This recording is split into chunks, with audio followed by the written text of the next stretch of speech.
बिस्मिल्लाहिर्रहमानिर्रहीम अल्हम्दुलिल्लाहि रब्बिल आलमीन।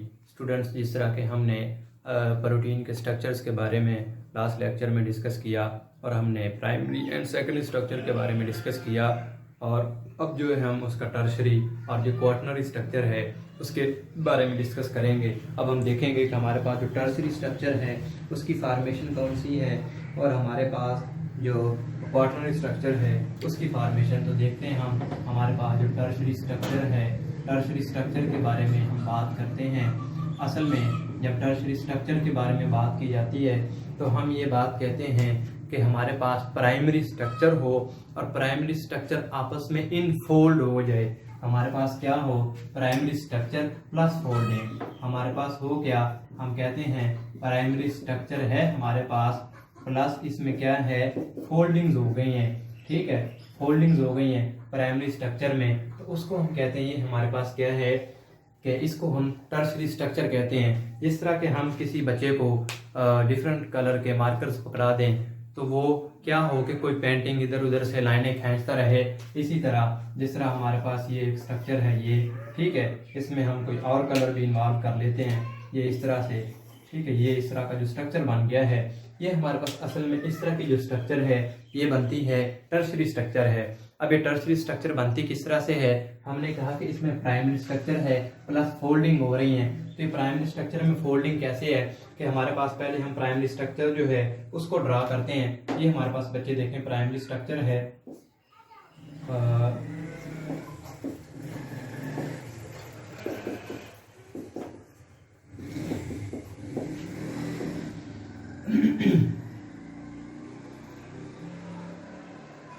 ठीक हो गए बच्चे, ये इस तरह से, हाँ ये यहाँ पे इस तरह से होगा।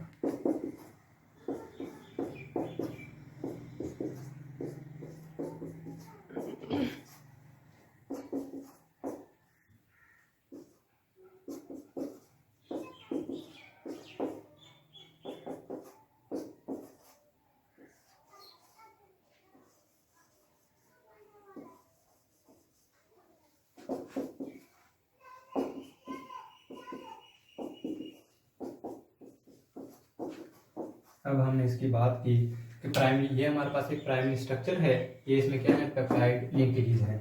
अब इसमें होता क्या है कि ये प्राइमरी स्ट्रक्चर प्लस फोल्डिंग इस तरह से है कि ये इसके साथ अटैच हुआ और ये इसके साथ अटैच हुआ, यहाँ से क्या हो गए? फोल्ड हो गए। जब ये फोल्ड होंगे तो हम कहेंगे यहाँ पे जो है वो स्ट्रक्चर जो है इस तरह का जो हम कहते हैं स्ट्रक्चर बन गया है। और इस स्ट्रक्चर में फोल्डिंग कहाँ कहाँ से हो रही है? यहाँ पे आर ग्रुप था, यहाँ पे आर था, यहाँ पे आर और यहाँ पे आर, ये क्या हुआ? आर आर के दरमियान जो बॉन्डिंग हुई है यहाँ पे ये आपस में फोल्ड हो गए हैं। तो ये हमारे पास क्या है? Tertiary structure. अब हम देखते हैं कि इसका क्वाटरनरी स्ट्रक्चर कौन सा है। तो क्वाटरनरी स्ट्रक्चर के बारे में हम देखते हैं कि हमारे पास इसका जो क्वाटरनरी स्ट्रक्चर है वो कैसा होगा।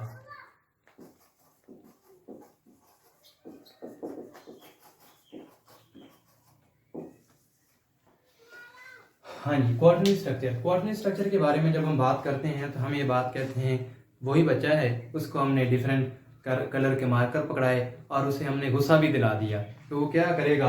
गुस्से की हालत में इस तरह से कुछ और कॉम्प्लेक्स अगर वो स्ट्रक्चर बना दे डिफरेंट मार्कर से, ठीक है, वो इस तरह से कोई और कॉम्प्लेक्स यहाँ पे स्ट्रक्चर बन जाए, ये जो कॉम्प्लेक्स स्ट्रक्चर है असल में इसको हम कहते हैं हमारे पास क्या है? क्वाटरनरी स्ट्रक्चर है। तो क्वाटरनरी स्ट्रक्चर के लिए हमारे पास क्या होना चाहिए कि इसके लिए भी प्राइमरी स्ट्रक्चर है, फोल्डिंग है आर आर के दरमियान, और ज्यादा फोल्डिंग अगर हो गई है तो हम उसके बारे में कहते हैं हमारे पास क्या है?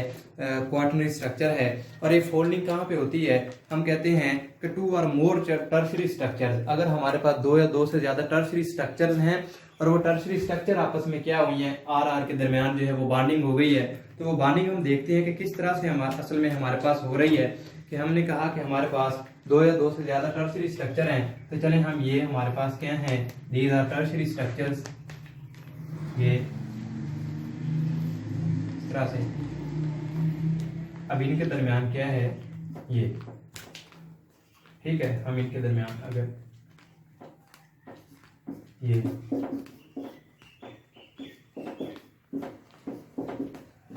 ये हमारे पास क्या है, इसका से क्वार्टरनरी स्ट्रक्चर बनेगा, आर के दरमियान बॉन्डिंग होगी। हमारे पास क्या है, ऑलरेडी ये टर्शरी स्ट्रक्चर प्रेजेंट है ये वाले, और इनके दरमियान फिर बॉन्डिंग हुई है।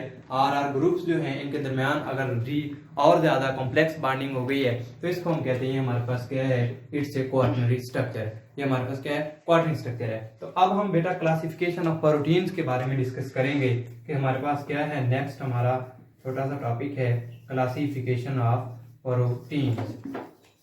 हम देखेंगे कि हमने प्रोटीन्स को कितनी क्लासेस में जो है वो डिवाइड किया हुआ है। तो हम कहते हैं हमारे पास इसकी दो हैं, एक हमारे पास कौन सी है, फिब्रस प्रोटीन्स हैं, ठीक हो गया, और दूसरी हमारे पास कौन सी हैं, जिनको हम कहते हैं ग्लोबुलर प्रोटीन्स। एक हमारे पास क्या है, फाइबर्स हैं, फिब्रस प्रोटीन्स हैं, और दूसरी हमारे पास क्या है, ग्लोबुलर प्रोटीन्स हैं। तो अब हम देखते हैं कि हमारे पास जो फिब्रस प्रोटीन्स हैं ये किस तरह की हैं और ग्लोबुलर किस तरह की हैं। तो देखते हैं हमारे पास जो फाइब्रस प्रोटीन्स हैं इसके बारे में। फिब्रस प्रोटीन्स के बारे में हम डिस्कस करेंगे। फिब्रस प्रोटीन के बारे में हम बात कर रहे हैं कि इसमें क्या है, दो या दो से ज्यादा पॉलीपेप्टाइड चेन है। यहाँ पे क्या है बच्चे, हम कहते हैं कि पॉलीपेप्टाइड चेन्स हैं, इसमें पॉलीपेप्टाइड चेन्स हैं जो किस फॉर्म में है, फिब्रिल्स की फॉर्म में, इस वजह से हम इसको फाइब्रस प्रोटीन कहते हैं। और फिर हम इसमें कहते हैं कि हमारे पास जो इम्पोर्टेंट स्ट्रक्चर है वो कौन सा है, सेकेंडरी स्ट्रक्चर। सेकेंडरी स्ट्रक्चर इसमें क्या है, हमारे पास इम्पोर्टेंट स्ट्रक्चर है फिब्रस प्रोटीन में। फिर हम कहते हैं कि ये क्या होती हैं, इनसॉल्युबल इन एक्वस मीडिया। इसकी और प्रॉपर्टी है कि ये क्या है, इनसॉल्युबल है, ठीक है, ये मतलब सॉल्युबल नहीं है इन किस में, एक्वस मीडिया। एक्वस मीडिया का मतलब क्या है, they are not soluble in water. ये वाटर में या किसी एक्वस सॉल्यूशन में जो है ये जो है वो सॉल्युबल नहीं है। फिर हम इनके बारे में कहते हैं they are non crystalline and elastic in nature. इनके बारे में हम फिर एक और बात कहते हैं कि ये क्या है, नॉन क्रिस्टलाइन, नॉन क्रिस्टलाइन, और प्लस क्या है, elastic in nature. Non crystalline का मतलब ये है कि ये क्रिस्टल फॉर्मेशन नहीं होती, ये क्रिस्टल्स नहीं बनाते। और दूसरा क्या है, इलास्टिसिटी इनमें पाई जाती है, स्ट्रेचिंग की जो एबिलिटी है वो इनमें प्रेजेंट होती है। तो फिर हम कहते हैं कि ये क्या है, कि हमारे पास सेल और ऑर्गेनिज्म का स्ट्रक्चरल रोल में अपना इसका हम फिर फंक्शन देखते हैं कि करता क्या है, कि स्ट्रक्चरल रोल प्ले कर रहा है, ठीक है, क्या करता है, स्ट्रक्चरल रोल प्ले कर रहा है, स्ट्रक्चरल रोल प्ले कर रहा है किसमें, ऑर्गेनिजम्स में, ठीक है, जितने भी ऑर्गेनिजम्स हैं उनके जो स्ट्रक्चर फॉर्मेशन है उसमें जो है वो फाइबर्स जो है, फिब्रस प्रोटीन जो है ये शामिल है। तो दूसरा हमारे पास कौन सा था, हमारा ग्लोबुलर स्ट्रक्चर। तो अब हम देखते हैं कि हमारे पास ग्लोबुलर स्ट्रक्चर क्या है।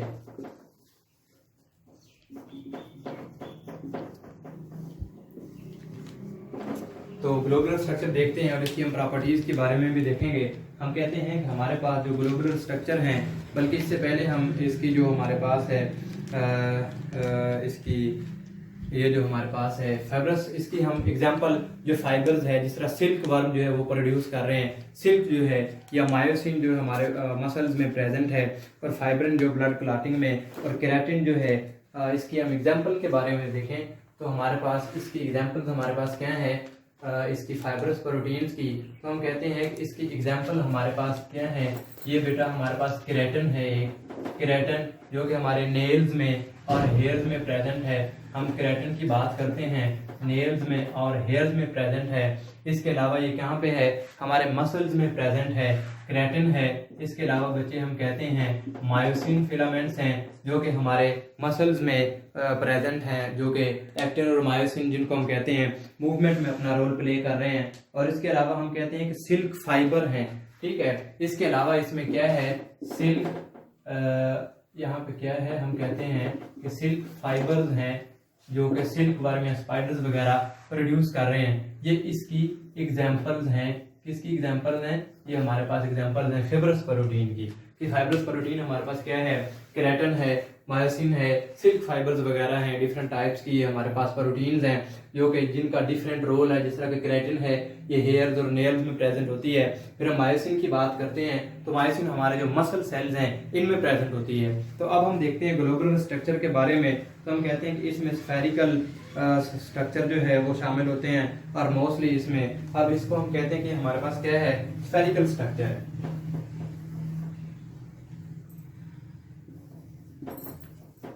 ये क्या है बच्चे, हम इसके बारे में कहते हैं कि स्फेरिकल स्ट्रक्चर है। और जो स्फेरिकल स्ट्रक्चर हमारे पास राउंडेड शेप, इसमें फिर हम कहेंगे कि हमारे पास क्या है, टर्शरी स्ट्रक्चर जो है वो ज्यादा है। इसमें टर्शरी स्ट्रक्चर जो है वो पाई जाती है, जो हमारे पास ग्लोब टाइप प्रोटीन है, ग्लोबुलर प्रोटीन है। फिर हम इनके बारे में कहते हैं कि ये क्या है, सॉल्युबल इन एक्वस मीडिया।